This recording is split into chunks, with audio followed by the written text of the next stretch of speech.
Greetings, beloved friends. I'm Reverend Kyra with Unity Bay Area, Houston in League City, Texas.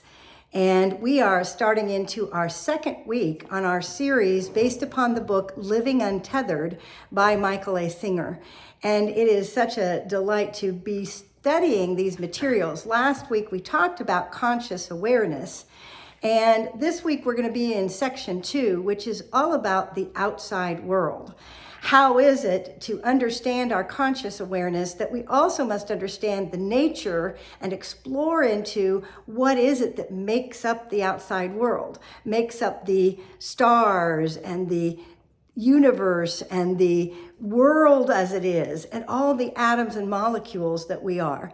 And so we're going to understand this in a way that helps us then become conscious of our conscious awareness. So all of this is designed to help us get free from our being overly stimulated by our thoughts and our emotions and by our senses. And when we begin to understand the dynamics of how things are made and what is engaged, we begin to understand, who am I? What am I? We know in Unity, we will teach that we're a Christ consciousness.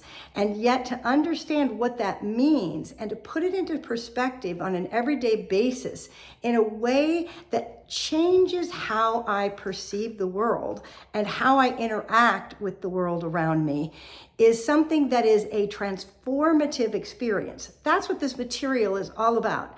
And I look forward to exploring it more in depth with you this week as we look at the outside world and gain a new understanding and expanded awareness so that we can truly acknowledge who and what we are and live from a higher vibrational frequency, a higher perception that it gives us freedom.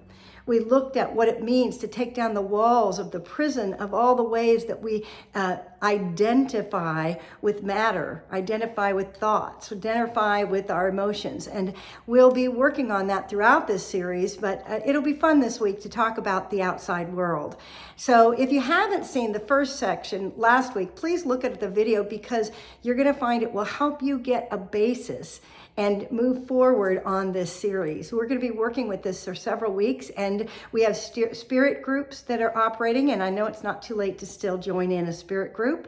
If that's something that you would like to have a small study group in someone's home near you.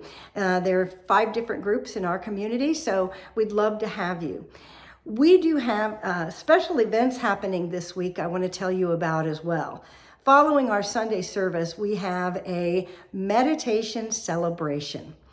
We know there are many, many ways to learn to meditate, and often we're looking for ways to help take us further. Whether you're an experienced meditator, whether you're somebody new to meditation, there are options. We are going to be offering on our beautiful living sanctuary grounds, various ways to learn to meditate, and so that you can pick and choose which ones you want to participate in. They'll be offering in 20-minute cycles different meditations, and there'll be several stations around the grounds and facilitators for each one, and we'd love for you to come and join us.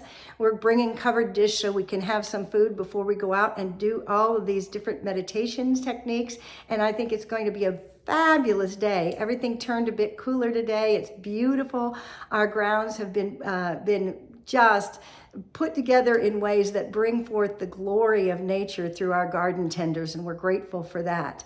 So I want to acknowledge and welcome you to come to that. We do have some folks are also supporting our Anna Meals interfaith event this weekend, and some of the kids and families are going there to be repackaging food that goes out with Meals on Wheels in Galveston County, and we are so grateful for everybody that contributed to that. And I just want to take an extra moment to say thank you to everyone who participated in our major fundraiser of the year, which is our garage sale. It is a major feat. Everybody is involved. It is so many people to put this on. And I want to thank Sarah Thompson for her leadership, Terry and David Brownhill for the food that they brought, to Mary Helen and Jean Cocas and Pauline that helped provide some of the morning goodies, the tacos, the breakfast tacos, to all of those that were amazing. Those cashiers and everybody who sat out there in the heat over the course of the day to make sure and support. Priscilla alone, who put together all of our jewelry sales. And you know what? The list goes on and on. I'm not mentioning everybody, and I apologize because there are too many, but I know so many of you were there every single day setting up this garage sale and making it a success.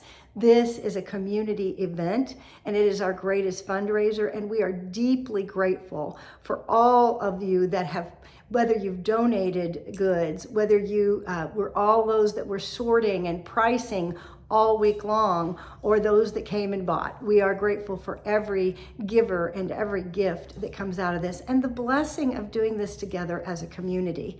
I know I was out of town part of the week, so when I got back and got to work on Friday and Saturday with it, it was just inspiring to watch how everybody stepped up to the plate to do their part and make this a huge success for our ministry. So my gratitude is with each and every one of you, and I say thank you, thank you, thank you, and so it is. Blessings. Have a beautiful week. We hope to see you Sunday at Unity Bay Area, Houston, 1911 Highway 3 South in Leak City, Texas. We also have our online, and we will be both on our live stream on YouTube under Unity Bay Area Houston or our Facebook page. Whatever way you join us, we are grateful and look forward to all the ways that we continue to transform together. Bless you, friends.